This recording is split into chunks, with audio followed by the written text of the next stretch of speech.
리차드 범블란트의 이야기입니다. 저술가이자 신학교 교수인 범블란트 박사는 나치가 루마니아를 침공했을 때 유대인 학살로 인해서 가족들을 잃었습니다.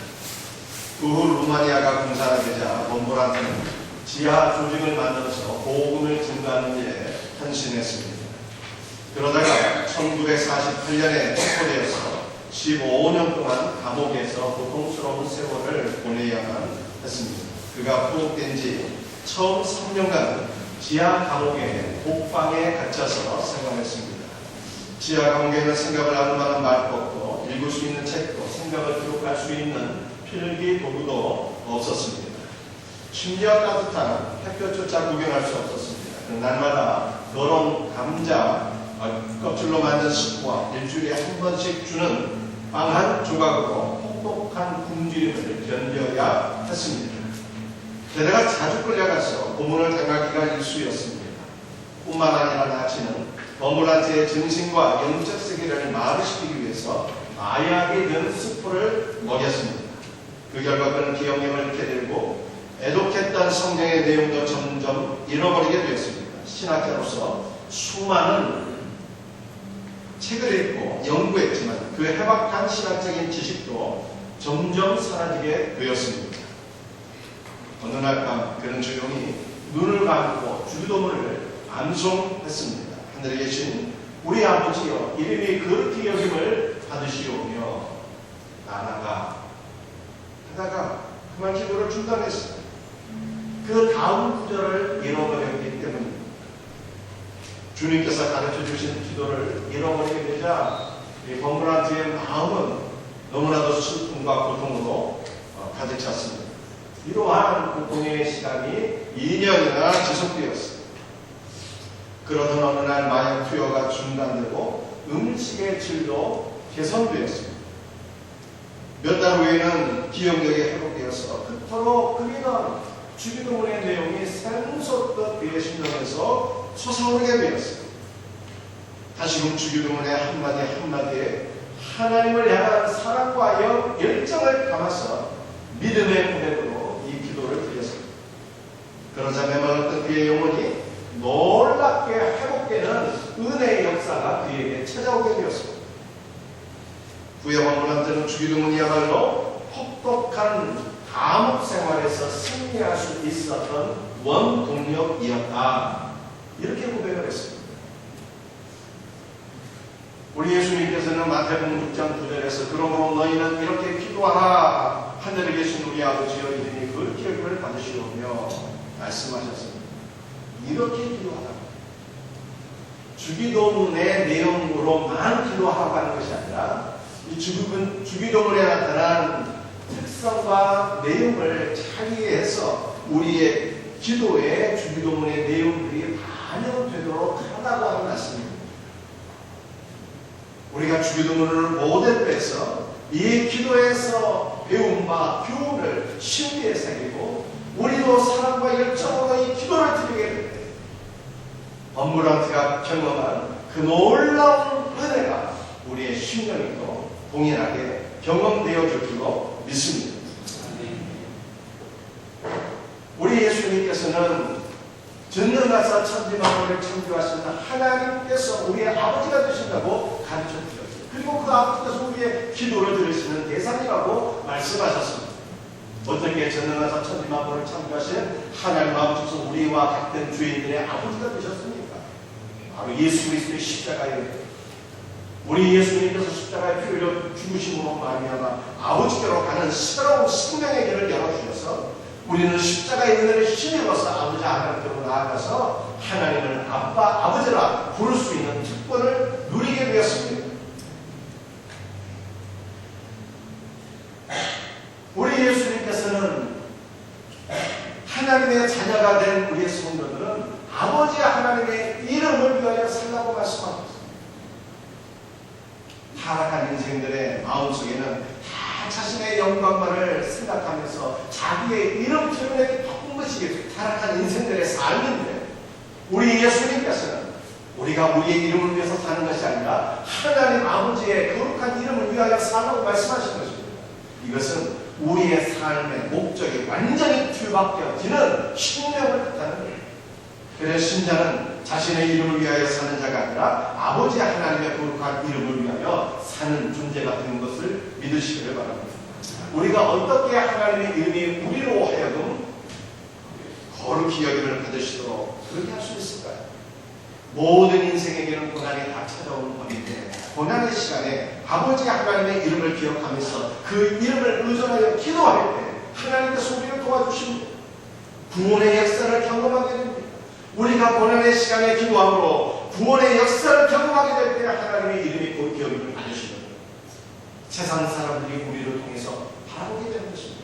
아, 하나님은 자신의 백성들을 버리시는 분이 아니라고 고난 가운데 지켜주시고 붙잡아주시고 변함없이 사랑해 주시는 분이라고 나도 저 사람이 믿는 예수님을 믿고 싶다 이렇게 생각이 됩니다. 세상에 믿지 않는 사람들이 하나님의 변함없는 사랑을 이렇게 깨닫게 될 때 아버지 하나님의 이름이 거룩히 여김을 받으시는 것입니다. 여러분 우리가 하나님의 이름을 어떻게 거룩히 여김을 받으시게 할 수 있을까요? 그것은 우리가 거룩한 삶을 살아야 됩니다. 예수를 믿는 신자들이 늘 연약한 사람들의 친구가 되어주고 가난하고 소외받은 이웃들을 위해서 기도해주고 위로해주고 붙잡아주고 도와주는데 세상 사람들에게 하나님은 저렇게 연약한 자들의 친구가 되어주시고 나를 긍휼히 여겨주시는 분이요 이러한 깨달음이 오게 되고 믿지 않는 사람들에게 이렇게 하나님의 사랑에 대한 깨달음이 오게 되는데 아버지 하나님의 이름이 그렇게 여김을 받으신다는 것입니다. 오늘 본문 말씀은 마태복음 6장 10절 말씀을 우리 한번 같이 읽어보겠습니다. 나라가 임하시려 오며 뜻이 하늘에서 이루어진 것 같이 땅에서도 이루어진다. 우리 예수님께서 말씀하신 나라라고 하는 것은 나의 나라가 아니라 아버지 하나님의 나라입니다. 그런데 아버지 하나님의 나라, 하늘나라는 어떤 것일까요? 하늘나라의 핵심되는 개념이 무엇일까요? 그래서 바로 왕의 통치예요. 여러분들이 하늘나라라고 하는 것이 바실레이아라고 하는 단어인데요. 이 하나님의 나라라고 하는 말이 바로 바실유어라고 하는 단어에서 통치하다, 다스리다라고 하는 단어에서 오게 되었어요. 그리고 이 단어는 바로 왕이라는 말에서 나온 것입니다. 그래서 하나님 나라의 가장 중요한 핵심은 왕의 통치입니다. 하나님께서 통치하시는 그것이 천국이라고 하는 것입니다. 하나님께서 교회를 통치하실 때 교회가 천국이 되는 것입니다. 하나님께서 여러분의 심령을 통치하시면 여러분의 심령이 천국이 되고 하나님께서 여러분의 가정을 다스리실 때 우리의 가정이 천국 되는 것입니다. 하나님의 통치는 예수 그리스도의 공생애를 통해서 가장 강력하게 나타나게 되었습니다. 복음서에 나타난 우리 예수님의 공생애를 살펴보게 되면은 그의 통치야. 하나님께서 창조하신 자연 만물이 복종하게 되었고요. 심지어는 모든 영적인 존재들도 예수님의 통치 앞에 무릎을 꿇게 되었습니다. 예수님의 공생애는 갈릴리 바다를 중심으로 해서 이루어졌습니다. 그런데 갈릴리 바다에는 말씀드리죠. 저 주중에 서남쪽에서 불어오는 따뜻한 바람과 서북쪽 헐먼 산에서 불어오는 내려오는 한기가 충돌을 해갖고 이 갈릴리 바다에는 풍랑이 자주 있게 되었습니다. 특별히 계절이 바뀌는 우기에서 건기로 바뀌는 3, 4월이 되게 되면 이 갈릴리 바다의 풍랑이 몹시 거세졌습니다. 한 번은 우리 예수님께서 제자들과 함께 배를 타시고 갈릴리 바다를 건너가시는데 거센 풍랑이 이 배에 몰아닥치게 되었습니다. 이 배가 뒤집히게 되었습니다. 그럴 때 제자들이 배 안에서 주무시는 예수님 흔들어 깨웠어요. 예수님 우리가 죽게 된 것을 돌아보지 아니하십니까? 예수님께 구원을 요청하게 되었을 때 우리 예수님께서 그 갈릴리 바다의 거센 풍랑을 향해서 명령하셨습니다.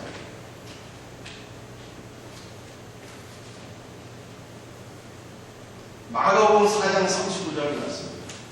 같이 한번 읽어보겠습니다. 예수께서 바람을 불리시며 바다들을 이르시되 잠잠하라 고요하라 하시니 바람이 그치고 아주 잔잔하여 이르시되 갈릴리 바다의 거센 풍랑을 향해서 우리 주님 말씀하셨는데 우리 주님이 말씀하신 것이요 다 명령법으로 기록되어 있습니다. 잠잠하라 말씀하신 것도요 명령법이고요 고요하라 말씀하신 것도 다 명령법이에요. 그 갈릴리 바다의 풍랑을 향해서 잠잠하라 고요하라 명령하셔야 되었을 때 갈릴리 바다의 풍랑이 그치고 그 바다가 잔잔해졌습니다. 이 잔잔했다라고 하는 말이 이 코파조라고 하는 단어인데 바람이 멎다 그치다 이런 뜻이에요. 그런데 이 직설법이고 이 직설법이라는 것은 무슨 뜻인가 하면은 이 꾸며낸 얘기 소설 스토리가 아니라고 하는 거예요. 그 갈릴리 바다에 가센 풍랑이 일어나고 주님의 명령 앞에 그 갈릴리 바다에 그 파도가 잔잔해진 것이 역사적인 사건이었다는 것입니다. 이 사건을 통해서 성경에 말씀하고자 하는 핵심이 무엇입니까? 우리 예수님은 천지 만물을 창조하신 창조주이시며 천지 만물을 통치하시는 그 하나님 통치자 하나님이라는 거예요. 여러분 성경에서 바다라고 하는 것은요 이 사탄의 세력을 의미하는 것입니다. 두려움과 혼돈의 세력. 이 두려움과 혼돈의 세력인 악한 사탄의 세력조차도 주님의 말씀 앞에 다 복종했다는 것입니다. 우리 예수님께서 한 번은 갈릴리 바다 건너편에 거라사라고 하는 지방으로 가셨어요.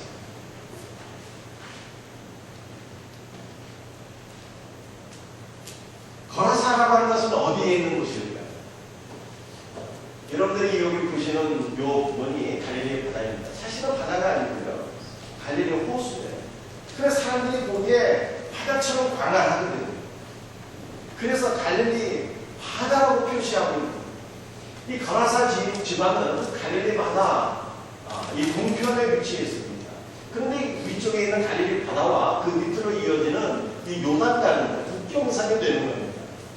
예수님께서 갈릴리 바다 건너편에 있는 거라사 지방으로 가셨다는 것은 이스라엘을 벗어나셔서 이방인 지역으로 가셨다는 뜻이에요. 그런데 이 거라사 지역에는 귀신 들린 사람이 한 명 살고 있어요.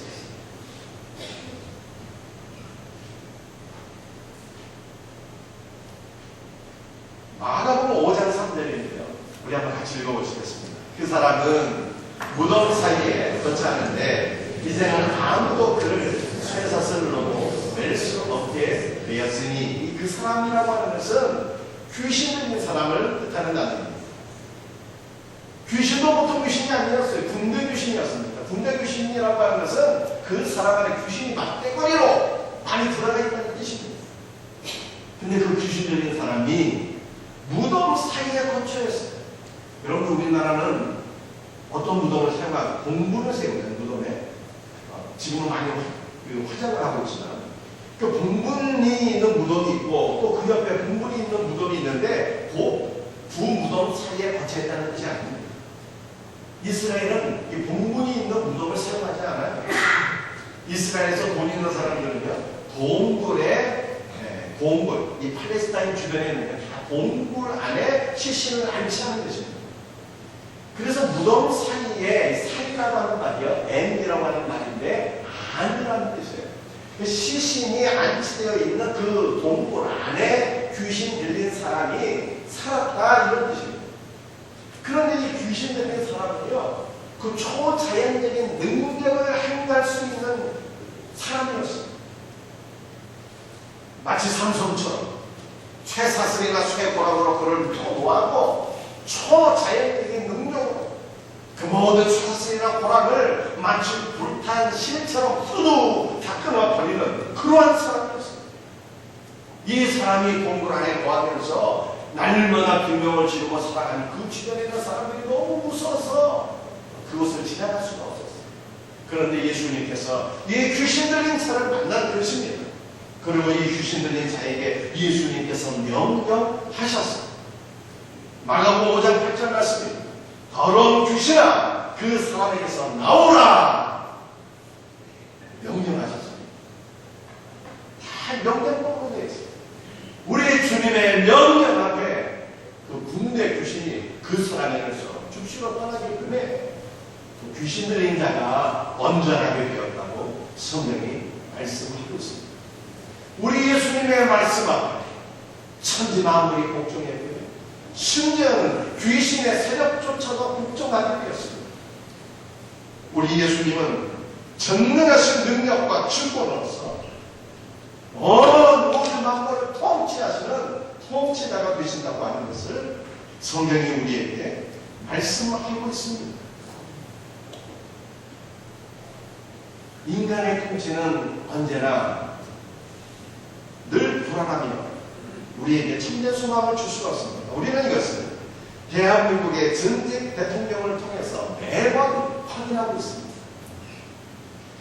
지도자의 잘못된 통치는 백성을 죽이지만 우리 예수님의 통치는 어떤지, 우리 예수님의 통치는 우리에게 결코 신방을 주시는 일이 없습니다.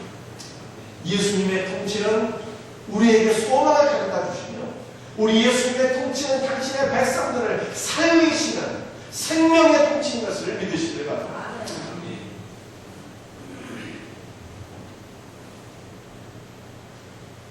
마태복음 4장 23절 우리 한번 같이 읽으시겠습니다. 예수께서 온 갈릴리에 두루 다니사 그들의 회당에서 가르치시며 천국 복음을 전파하시며 백성 중에 모든 병과 모든 약한 것을 고치시니 우리 예수님의 3대 사역 가운데 하나가 병든 자를 치료하시는 사역이었습니다. 그 예수님께서 병든 자의 모든 질병을 고치셨다라고 하는 말이 어떤 뜻일까요? 이 고치셨다라고 하는 것이요, 테라피오라고 하는 단어인데 단순히 치료해 주신 것이 아니에요. 이 테라피오, 이 고치다라고 하는 단어는요, 섬기고 돌보고 치료하다 이런 뜻이에요. 예수님께서 사랑으로 병든 자를 돌보시고 섬기시면서 그렇게 치료해 주셨다는 것입니다. 근데 이 테라피오라고 하는 단어를 보게 되면 이 단어의 문법이요, 하나만 설명드릴게요. 분사로 끼워요. 분사예요. 이 분사라고 하는 것은 장소, 방향, 시간을 살펴보라고 하는 것입니다. 여러분, 우리 예수님께서 누구와 함께 하셨습니까? 예수님은 공생의 사명 기간 중간에 늘 병든 자와 항상 함께 하셨다는 거예요. 우리 예수님의 몸과 마음은 부유한 사람들, 성공한 사람들을 향해서 다니는 것이 아니라 이 땅에 육신의 질병으로 고통받는 연약한 자들을 향해서 예수님의 몸과 마음이 향해 있었다는 뜻입니다. 그 예수님의 사랑으로 돌보심으로 병든 자들을 치유로 사랑하는 성도들, 오늘날에 우리 살아계신 예수님의 마음은 누구에게로 향해 있어요? 이 땅 가운데 고통받는 자, 육신의 질병으로 날마다 신음하는 자들에게 우리 예수님의 마음은 다 계십니다. 여러분들이 어떠한 질병으로 고통받고 있습니까? 여러분의 삶에 어떠한 문제들이 있으십니까? 주님을 바라보시길 바랍니다. 주님을 의지하시길 바랍니다. 우리 예수님은 지금도 연약한 자들을 품으시고 연약한 자들을 붙잡아 주시고 연약한 자들의 고통을 당신의 고통으로 인식하시는 분이에요. 우리 예수님의 이 치유의 은혜가, 돌보심의 은혜가 오늘 우리 살아가는 성도들, 특히 영육간에 연약한 모든 성도들에게 경험이 되어지기를 예수 그리스도의 이름으로 축복합니다. 그런데 우리 예수님의 이러한 치유의 역사는, 병든 자들을 고치시는 역사는 그분이 어떤 통치자이시냐를 우리에게 보여주십니다. 우리 예수님은 지배하시고 분리하는 통치자가 아니라 우리를 사랑하시고 섬기는 통치자이신 것을 말씀하고 있고요. 또 우리 예수님의 통치는 단순히 우리의 질병을 치료하시는 것은 끝나지 아니하시고 우리의 영혼을 치료해 주시는, 우리 영혼을 모든 죄 가운데서 구원해 주시는 분이다라고 하는 것을 우리에게 말씀합니다. 우리 예수님의 유신의 치유로 말씀이죠. 다 구약 성경에 예언되어 있습니다. 우리 예수님은 구약성경의 예언을 따라서 이 땅에 오셔서 긁는 자를 치유해 주셨어요. 우리 구약성경 이사야서 53장 5절 말씀을 우리 한번 같이 읽겠습니다. 시작. 그가 찔림은 우리의 허물 때문이요 그가 상함은 우리의 죄악 때문이라. 그가 징계를 받음으로 우리가 평화를 누리고 그가 채찍에 맞음으로 우리는 나음을 받았구나. 우리 예수님께서 채찍에 맞으시고 우리가 나음을 받았다. 이게 나음을 받았다라고 하는 것이요, 우리가 열심히 노력해서 좋은 의사들 찾아다니고 좋은 병원 찾아다니고 좋은 약 먹고 또 운동 열심히 해서 우리가 적극적인 우리의 노력으로서 이렇게 나음게 되었다는 뜻이 아닙니다. 이 나음을 받았다라고 하는 것이요, 이게 수동태로 기록돼요. 수동태. 주님의 은혜로 말미암아 그분이 우리를 위해서 계신 권한을 받으시고 그의 은혜로 말미암아 우리가 고침을 받고 건강하게 되었다는 것입니다. 오늘 우리 주님의 그 치유하심의 역사로 인해서 우리 모든 성도들이 주 예수의 은혜로 건강하게 되기를 주님의 이름으로 축복합니다. 그러니 이 주님이 우리 육신을 이렇게 고쳐주신다라고 하는 것은요, 궁극적으로는 우리 예수님께서 우리 영혼을 고쳐주시는 분이라고 하는 것입니다. 우리 영혼의 죄를 사해주시는 분이라고 하는 것입니다. 이사야서 53장 5절 말씀을 보게 되면 우리 예수님의 치유 사역과 우리의 죄를 용서해 주시는 사역이 다 연결되어 있죠. 그가 찔림은 우리의 허물 때문이라 말씀하고 있습니다. 여러분, 이 허물이라는 것이 어떠한 뜻인가 하면요, 이런 뜻입니다. 반역죄, 원죄의 뜻입니다. 이 허물이 반역이고 원죄인 것을 우리가 어떻게 알 수 있습니까? 패샤라고 하는 단어인데요, 남성은 아담을 가리키는 것이고 아담의 한 가지 죄, 하나님 앞에 반역질한 그 죄가 우리에게 오게 되었다. 이것이 바로 원죄. 우리 예수님은 우리의 원죄를 해결해 주시는 거예요. 원죄만이 아니라 여러분들 이 아울이라고 하는 이 자범죄, 우리가 날마다 생각과 말과 행실로 범하게 되는 우리의 자범죄, 원죄와 자범죄를 십자가의 피로써 해결해 주시는 그분이 바로 예수님. 그래서 우리 예수님은 어떠한 통치가 있습니까? 우리의 육신을 고쳐주실 뿐만 아니라 우리의 영혼을 우리의 모든 죄 가운데서 구원해 주시는 영육간에 우리를 살리시는 통치자이신 것입니다.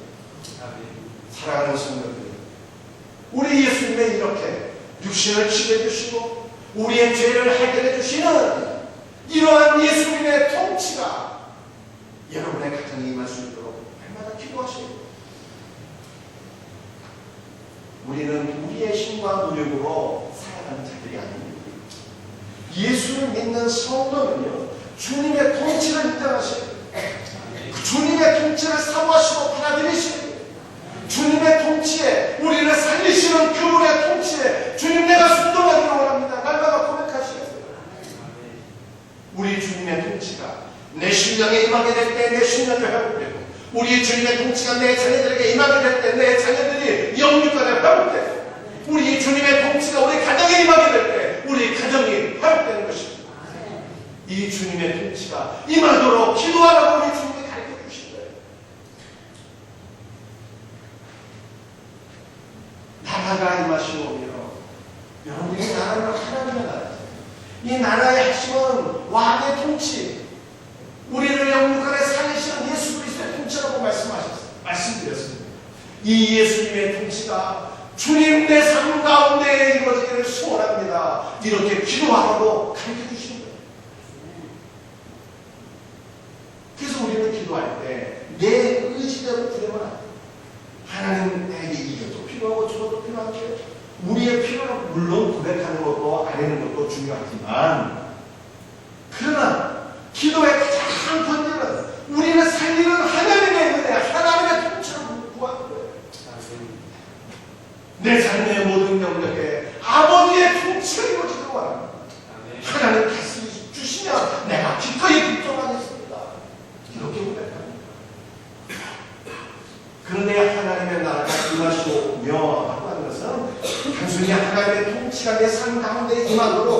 기도하는 것만은 아닙니다. 기도하는 것만으로는 하나님의 통치가 완벽하게 이루어지는 것이 아니에요. 물론 기도도 있어야 되는데 하나님의 나라를 이루기 위한 다른 것들이 필요해요. 그것은 영적인 사역들이에요. 하나님의 말씀을 설교하고 우리 성도들은 하나님의 말씀을 듣고 경청하고 순종하는 일들, 또 하나님의 말씀을 공부하는 일들, 또 예수를 믿지 않는 사람들에게 찾아가서 하나님의 말씀을 전하는 전도 사역들, 이러한 사역들을 통해서 아버지 하나님의 통치가 이 땅 가운데 임하게 된다고 하는 말씀입니다. 그러므로 나라가 임하시오며 하고 기도하는 것은 하나님 우리의 사역들을 통해서 말씀을 설교하고 말씀을 듣고 주님의 말씀을 전하는 전도 사역 등등을 통해서 이 땅 가운데 생명을 살리는 예수 그리스도의 통치가 임하기를 간절히 소원합니다. 이렇게 기도하는 거예요. 사랑하는 성도들이요, 복음을 증거하는 이 전도 사역을 통해서 아버지 하나님의 통치가 이 땅 가운데 이루어지게 됩니다. 여러분들, 복음이라고 하는 것은 과연 어떤 것입니까?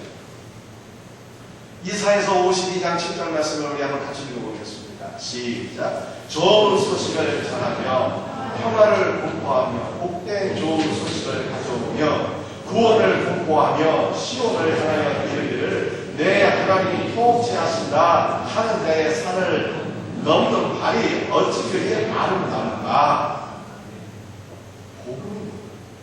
복음은요, 좋은 소식, 복된 소식입니다.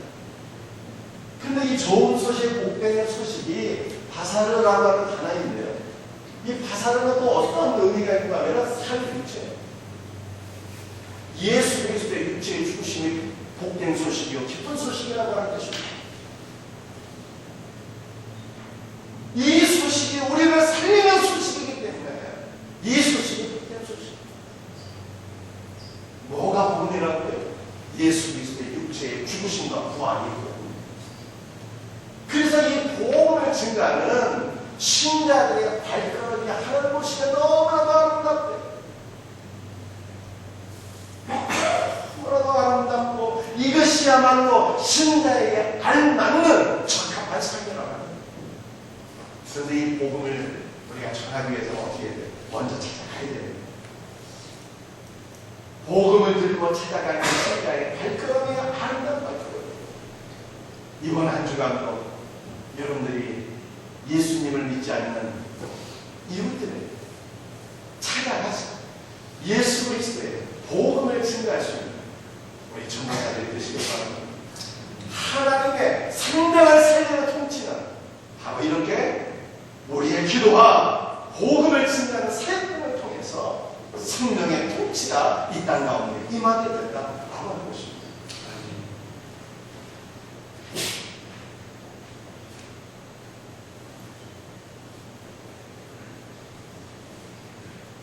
주기도문은요, 복음서에 두 곳에 기록이 되어 있습니다. 마태복음 6장과 누가복음 11장에 기록이 되어 있는데, 이 두 곳의 내용이 약간의 차이가 있어요. 어떤 차이가 있는지 제가 잠깐 설명드리도록 하겠습니다. 마태복음에는 이 선언이 하늘에 계신 우리 아버지여 이렇게 되어 있는데요, 누가복음에는 그냥 아버지여 이렇게 되어 있습니다. 그리고 첫 번째 이 기도의 제목이 이름이 그렇게 여김을 받으시오며, 이 첫 번째 기도의 제목은 마태복음과 누가복음이 동일합니다. 두 번째 기도의 제목도 동일합니다. 나라가 임하시오며 나라가 임하시오며. 그런데 세 번째 기도의 제목이 차이가 있어요. 마태복음에는요, 뜻이 하늘에서 이루어진 것 같이 땅에서도 이루어지이다 이렇게 되어 있는데요, 누가복음에는 이 세 번째 강구 내용이 빠져 있어요. 왜 빠져 있었어요? 그것은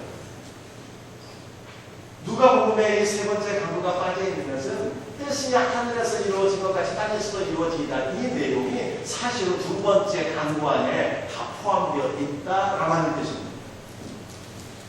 아버지 하나님의 뜻이 무엇인가 하면은 아들의 통치를 통해서 생명이 살아나는 것, 바로 하나님의 나라가 임하는 그것이 바로 아버지 하나님의 뜻이라는 거예요. 세 번째 강구 강구가 두 번째 강구 안에 포함되어 있다라고 하는 것을 이 주기도문의 구조를 통해서 우리는 확인하게 될 것입니다. 그럼에도 불구하고 이 세 번째 이 강구에 대해서 그 내용을 조금만 더 살펴보도록 하겠습니다.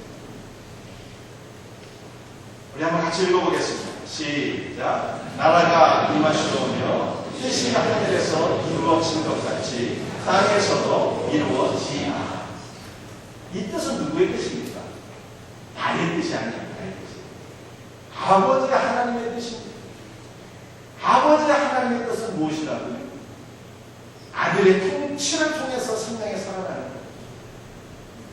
나라가 우리의 삶 가운데 이루어지는 것이 아버지의 뜻이라고 합니다.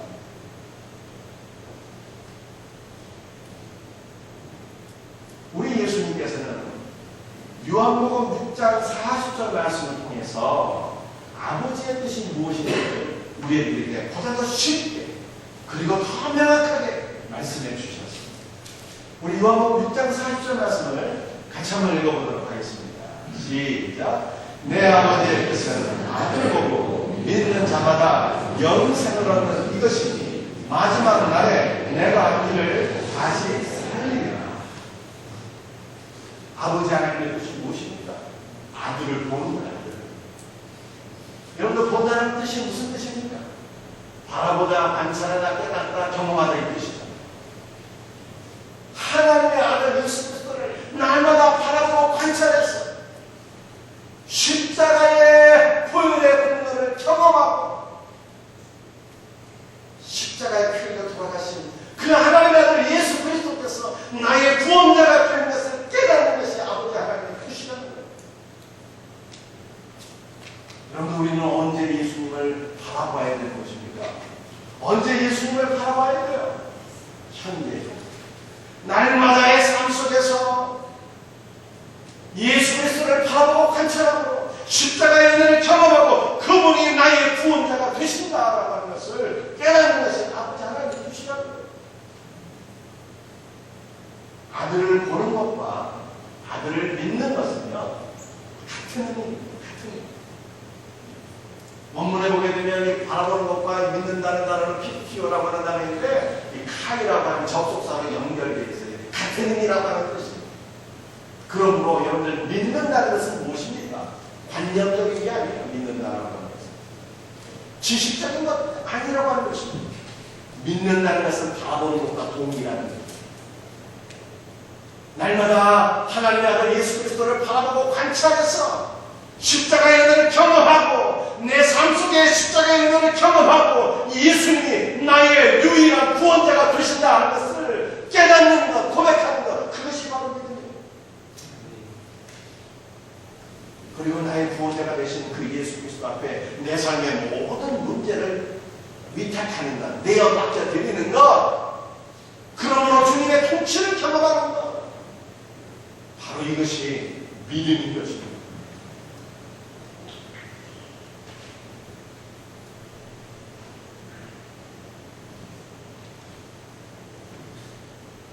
예수님을 바라보고 믿는 자만이 죄사함과 영생의 복을 받는다고 성경에 말씀하고 있습니다. 이것이 바로 아버지 하나님의 뜻입니다. 이 아버지 하나님의 뜻은 요한복음 6장 40절에만 기록되어 있는 거예요.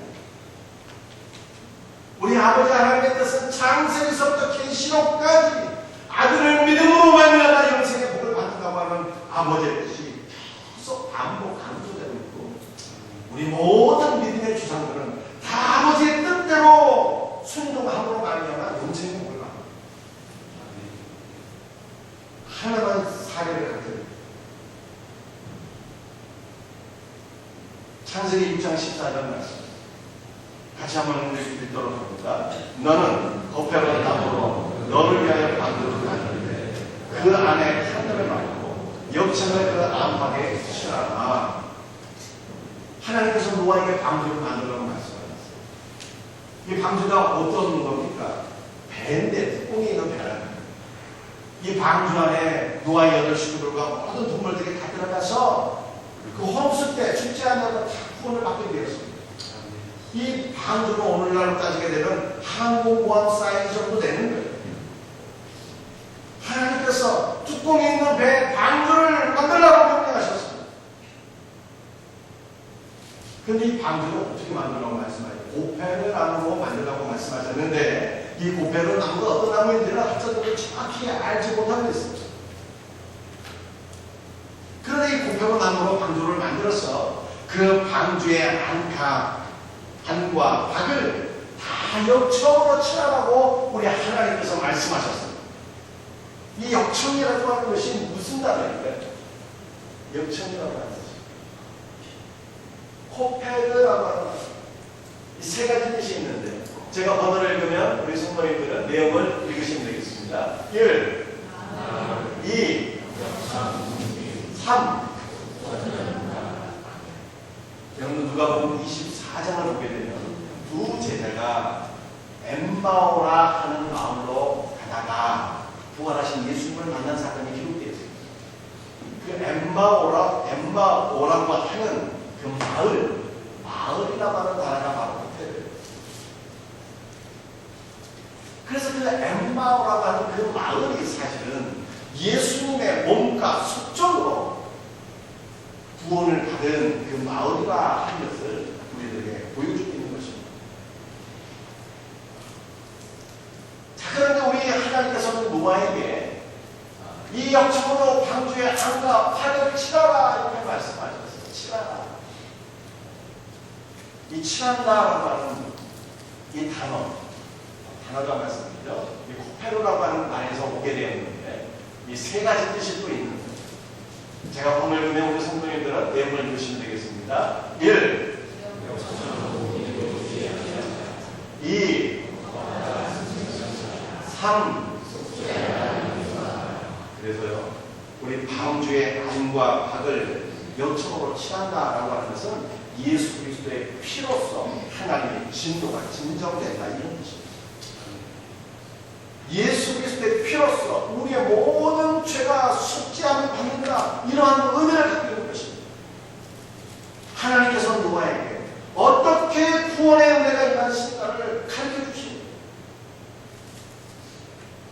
신약 시대는 예수님을 믿음으로 구원을 받고 구약 시대 때는 율법을 통해서 구원을 받고 이게 아니라고 할 거예요.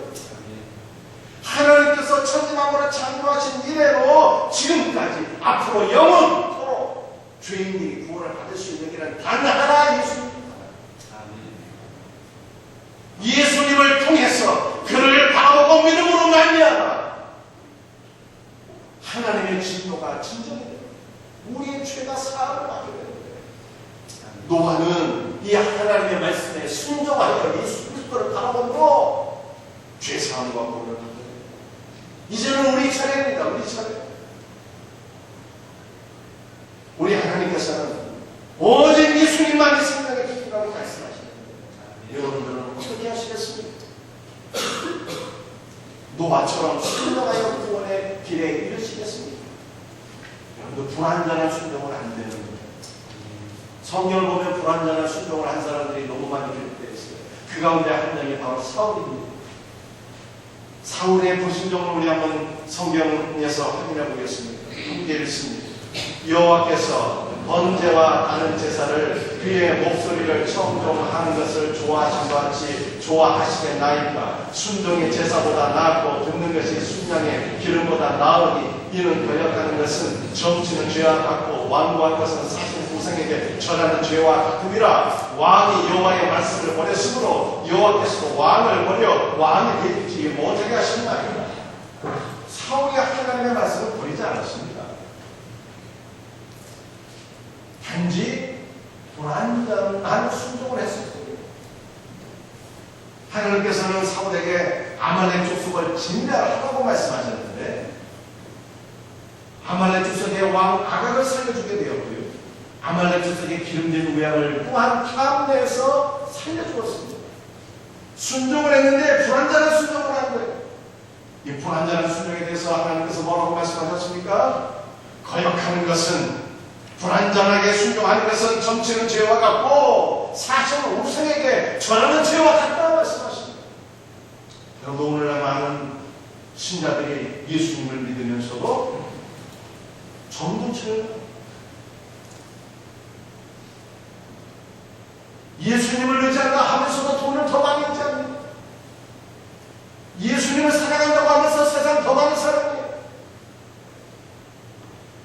이것은 불완전한 순종이 되는 거예요. 온전한 순종을 드리라고 말씀합니다.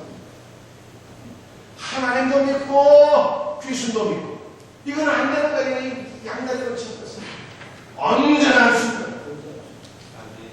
우리의 삶 속에서 날마다 예수 그리스도를 바라보며 예수님께서 베풀어 주신 그 십자가 보혈의 공로를 경험하고 예수님이 나의 구원자가 되신다는 것을 깨닫고 오직 예수님 한 분만을 나의 구원자로 고백하는 그 신앙이 있어야 된다.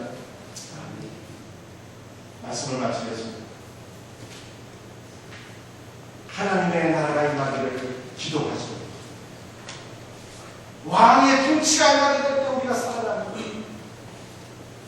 하나님의 나라가 임하기를 위해서 간절히 기도하시고 말씀을 전하기 위해서 찾아가십니다.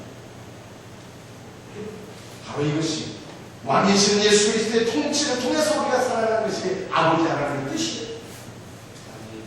아버지 하나님의 뜻대로 오직 예수님만 바라보고 예수님만 붙잡고 날아가시고 우리의 복된 성도들이 받으시기를 예수 그리스도의 이름으로 축복합니다. 다 같이 일어나셔서 우리 왕의 통치를 찬양하십니다. 시간 앞뒤로 문도라 머리들어라 들릴지어다 영원한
아버지 하나님의 통치가 임하는 것을 사랑해. 아버지 하나님의 통치가 여러분의 신앙, 가정하게 자녀들에게 임할 수 있도록 기도하십니다. 아버지의 통치에 내가 복종하겠습니다. 그렇게 기도하십니다. 아버지의 통치를 사모하며 기도합시다. 또한 아버지의 통치가 이 땅에 예수님을 모르는 사람들에게까지 전파될 수 있도록 확장될 수 있도록 하나님 내가 복음의 사역자가 되게 하옵소서. 여러분 그렇게 기도하지 않으시겠습니까? 오늘 우리에게 주신 말씀을 붙잡고 우리 간절한 마음으로 주의 한번 고백하면서 기도드리기를 원합니다. 주여 사랑하고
아버지 하나님, 저희들이 예수님을 믿는다고는 하지만 아버지 하나님의 뜻과 통치를 받아들이는 것이 아니라 얼마나 저의 뜻대로 우리의 뜻대로 살아가기를 원했는지